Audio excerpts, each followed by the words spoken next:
வணக்கம். இப்போ நீங்கள் பார்த்துக்கிருக்கிறது ஈசை. ஈசை வந்து மழை பெஞ்சா இது புத்தாங்கன்று புத்துன்னு சொல்லுவாங்க. அந்த புத்தில் தான் இந்த ஈசை இருக்கும். அதை நைட் நேரத்தில் போய்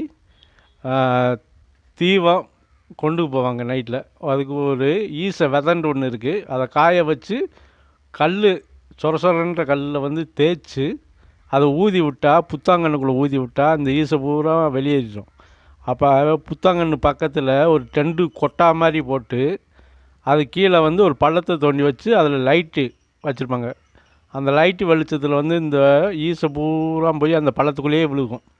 விழுந்தோடனே அதை பிடிச்சி அப்படியே மொத்தம் சேர்ப்பாங்க. எப்படியோ ஒரு புத்தாங்கன்னுக்கு வந்து 4 கிலோ 5 கிலோண்டு வரும். அந்த ஈசை மொய்ன்னு ஆஞ்சு பிடிச்சி இதில் பாம்பு வரும். அதை பார்த்து அவங்க விலைக்கு விட்டு தள்ளி விட்டு அதுக்கடுத்து இந்த ஈசலை மட்டும் பிடிச்சி வந்து பகலில் வந்து விற்பாங்க. இது கிலோ வந்து 600 ஒரு கிலோ 600. நாங்கள் வந்து காக்கிலோ வாங்கியிருக்கோம்.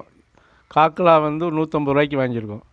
இதை வந்து நீங்கள் சாப்பிட்டு பார்த்தீங்கன்னா நல்லாயிருக்கும். இது உயிரோடு இருக்குது. இப்போ நீங்கள் வெயிலில் காய வச்சு வடை சட்டியில் வந்து வறுத்து சாப்பிட்டீங்கன்னா டேஸ்ட்டாக இருக்கும். இது வருஷத்தில் ஒரு 2 மாதம்.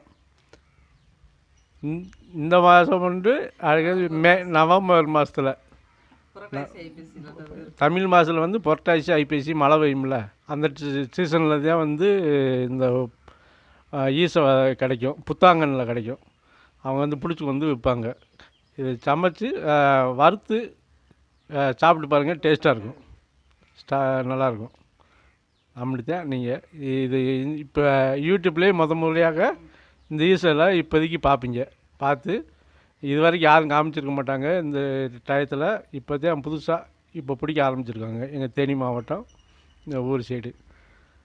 அடுத்து இதேமாரி மழை பெய்ய பிடிச்சி விற்பாங்க. சில கிராமத்தில் தான் இதை பிடிப்பாங்க, மற்ற இடத்துலலாம் இருக்காது. சரி.